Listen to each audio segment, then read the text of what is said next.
Mi nombre es Montserrat Patricia Rebollo Cruz. En el equipo técnico me acompaña Rafael Torres Rodríguez, auxiliares de investigación del proyecto Historia, Memoria y Expresiones de Patrimonio Cultural e Inmaterial a 500 años de la llegada de Occidente a la Tlaxcala prehispánica, adscrito al Centro INA Tlaxcala, en colaboración con el Archivo de la Palabra, de la Escuela Nacional de Antropología e Historia, del Instituto Nacional de Antropología e Historia, y realizaremos un documento que será incorporado al fondo del proyecto. Nos encontramos con el maestro Cesario Teroba Lara, cronista municipal de Tlaxcala. Hoy es 12 de julio de 2019 y nos encontramos en las instalaciones de la Secretaría de Cultura. El tema que abordaremos es la epopeya tlaxcalteca, un relato que describe la culturalización de las tribus indígenas del centro y norte de la Nueva España. Maestro Cesario Teroba Lara, ¿autoriza usted esta grabación? Sí. Adelante, lo escuchamos. El tema de la epopeya tlaxcalteca es un tema que a los tlaxcaltecas les genera mucho orgullo y mucha satisfacción como pueblo. Es de los temas que más identidad genera entre quienes han nacido en el territorio del estado de Tlaxcala, porque plantea un hecho importante que ha tenido trascendencia y tiene influencia en la conducta de los tlaxcaltecas. Se trata del hecho de que los tlaxcaltecas fueron considerados personas cultas, personas preparadas, personas, vamos a decir, útiles en el sentido productivo, y personas capaces de generar alianzas y trabajo conjunto, tanto entre ellos como entre ellos y otras etnias, otros pueblos. ¿De qué se trata la epopeya tlaxcalteca? Resulta que, como es sabido, Hernán Cortés, en su propósito de conquistar al pueblo mexica, a la gran Tenochtitlan, se fue informando de que el imperio, el llamado imperio azteca, que en rigor es el imperio mexica, es el pueblo de los mexicas organizado muy poderosamente, que poco a poco fueron haciendo tributarios a los pueblos vecinos, pues implantó, por así decirlo, una relación muy rigurosa con quienes eran sus tributarios, de modo que esto generó inconformidad entre los pueblos tributarios, lo mismo entre los totonacas que entre los tlaxcaltecas y otros pueblos que finalmente cayeron sometidos al poder de los mexicas. Conocido esto por parte de Hernán Cortés a su llegada al altiplano, entonces aprovechó esas diferencias que existían entre esos pueblos y logró generar alianzas, primero con los totonacas y después con los tlaxcaltecas, que también, como es muy sabido, no cayeron bajo el dominio del pueblo mexica. Hay quienes afirman que había convenios para realizar batallas que darían como resultado la captura de prisioneros y el sacrificio ante los dioses, pero bueno, pues es una explicación que se tiene por parte de los historiadores. Lo cierto es que después de que Hernán Cortés intentó pasar por el territorio tlaxcalteca para llegar a la Gran Tenochtitlan, pues los tlaxcaltecas no les dieron permiso, no se dieron en primera instancia, y hubo resistencia. Un famoso guerrero, capitán del ejército tlaxcalteca, les dio batallas muy severas, Xicoténcatl Axayacatzin, pero pues la superioridad de las armas, la propia idea entre los señores, entre los caciques, entre los gobernantes de los 4 señoríos, la idea de que en lugar de combatir a quienes pretendían pasar por su territorio, lo mejor era aliarse a ellos para ir en contra de sus enemigos. Finalmente se hace una alianza, se crea una alianza, no sin dolor, pero se establecen para esa alianza condiciones muy precisas, entre ellas que los tlaxcaltecas puedan andar armados, que puedan ser jinetes y cabalgar los caballos que traían los españoles, que se respetara a su territorio y a sus familias. Estas condiciones permitieron un trabajo, por así decirlo, conjunto. Por buen tiempo, después de la conquista de Tenochtitlan, los tlaxcaltecas acompañaban a los españoles en sus viajes exploratorios a otros territorios. Y así pasó el tiempo. Los españoles, por su cuenta, una vez que conquistaron Tenochtitlan, que crearon su propio asentamiento en lo que fue aquella gran ciudad indígena, una vez que empezó a desarrollarse el virreinato en la Nueva España, los españoles fueron realizando el propósito que tenían originalmente, el de explotar las riquezas de este territorio, no solo los metales preciosos, sino la propia naturaleza, es decir, los campos para sus animales, los campos para el cultivo de sus propios productos, y en ello la construcción de sus edificios, y en ello pues participaron los tlaxcaltecas, materializando la alianza que se había establecido. Y ocurre que fueron ampliando su radio de acción los españoles y fueron encontrando mayores posibilidades de riqueza hacia el norte de la República. Se fundó un gran camino que es patrimonio de la humanidad actualmente, y tuvieron que enfrentarse a las tribus nómadas del norte, que obviamente consideraban que era su territorio y no dejaban que los españoles fueran tomando sus riquezas de una manera pues continua y hasta violenta, ¿no? Entonces estos enfrentamientos impedían que se consolidara el propósito español de usufructar las riquezas del territorio conquistado, de modo que pues pensaron en sus aliados, y por allá por el año de 1560, o sea, unos 40 años después, y después de varios intentos, se formalizó la petición de que pues un conjunto de familias de los 4 señoríos integraran una gran caravana culturizadora del norte de la Nueva España, para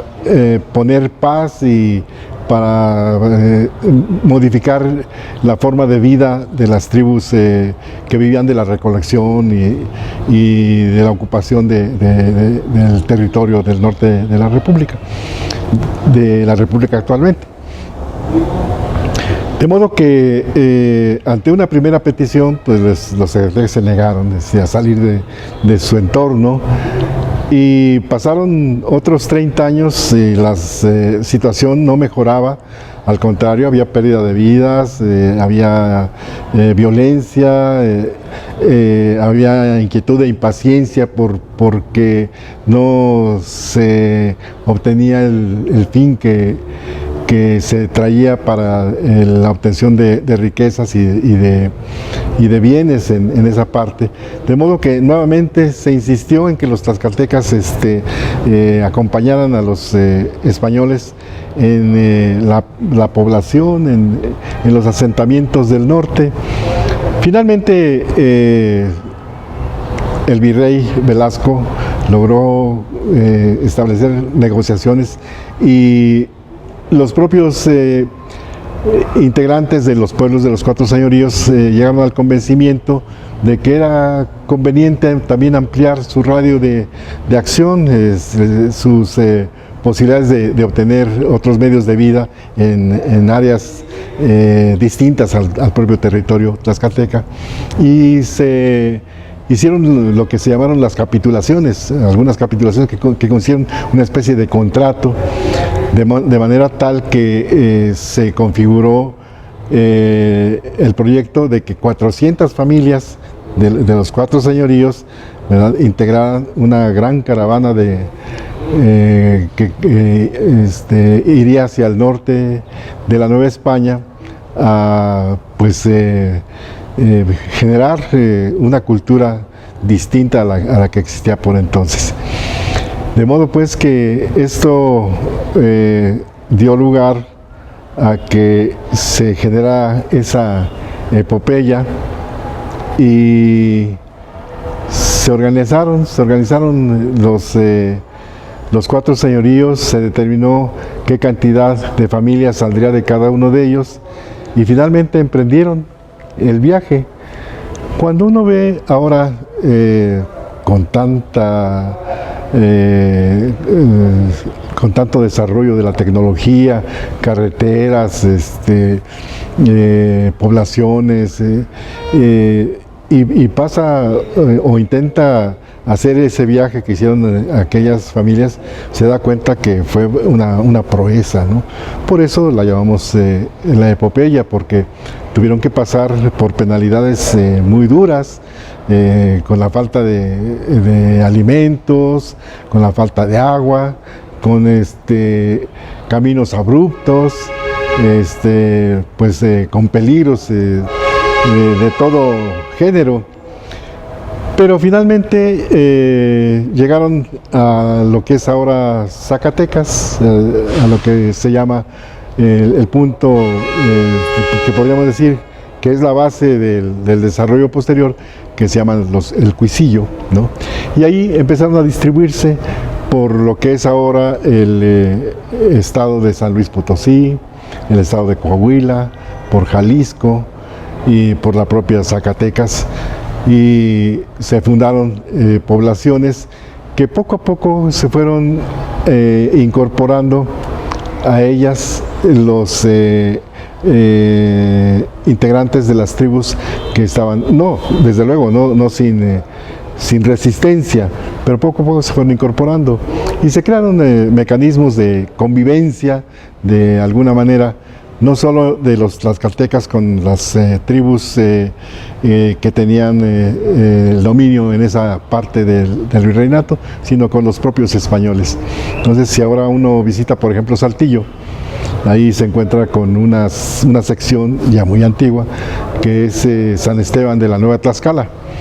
Entonces, en Saltillo, una parte estaba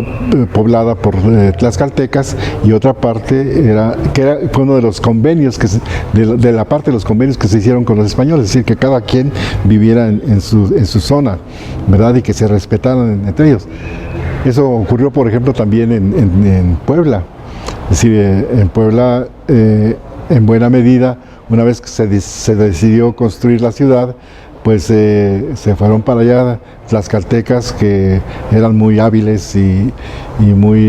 diligentes en el trabajo para hacer la construcción de los edificios, de los templos, de las casas, de modo pues que los tlaxcaltecas tenían habilidades artesanales, habilidades constructivas, habilidades agrícolas, y eso fue lo que permitió hacer asentamientos que poco a poco fueron generando, pacificando, generando tranquilidad en esas zonas. Y al fin de cuentas se crearon asentamientos que en este momento se están reconociendo su origen. Hace muy poco, hace unos 2 meses, cronistas de los municipios de Guadalupe, de Aldama, de Bustamante, y de otros municipios del norte actual de la República, pues vinieron a reconocer lo que puede llamarse su madre patria. De modo que pues se tiene simpatía por lo que los tlaxcaltecas fueron a generar como medios de vida por allá. Por ejemplo, hay todavía huellas de las acequias. Acequias son los canales de distribución de agua que aquí ya se dominaban de una manera muy amplia para el cultivo del maíz, básicamente, pero de otros vegetales comestibles. También es muy importante la creación de huertos. Los huertos son famosos, por ejemplo en Bustamante, los huertos de aguacates o de nueces, la fabricación del pan, que de alguna manera pues ya es parte del mestizaje cultural que hubo con los españoles, pero que lo adoptaron los antiguos tlaxcaltecas y que se ha desarrollado de manera muy, muy amplia, de tal modo que el pan como la tortilla, ¿verdad?, son elementos que manifiestan propiamente parte de la identidad del pueblo tlaxcalteca. De modo pues que este es en términos muy generales lo que puede explicar la llamada salida de las 400 familias, que en algunos casos también se le ha llamado el éxodo tlaxcalteca, pero que insistimos, nosotros pues procuramos llamarle la epopeya, o sea, la posibilidad de que los tlaxcaltecas hayan difundido su cultura, ¿verdad? Por sí, pero también por la necesidad que tuvieron los españoles de apoyarse en ellos para poder consolidar su dominio, ya como nuevos, por así decirlo, por nuevos gobernantes, por nuevos pobladores de lo que evolucionó de la Nueva España a la actual República Mexicana. Maestro Cesario Teroa Lara, autoriza que este documento sea utilizado con fines académicos de investigación y divulgación sin fines de lucro. Desde luego que sí, sí. Muchas gracias, maestro.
Gobierno de México.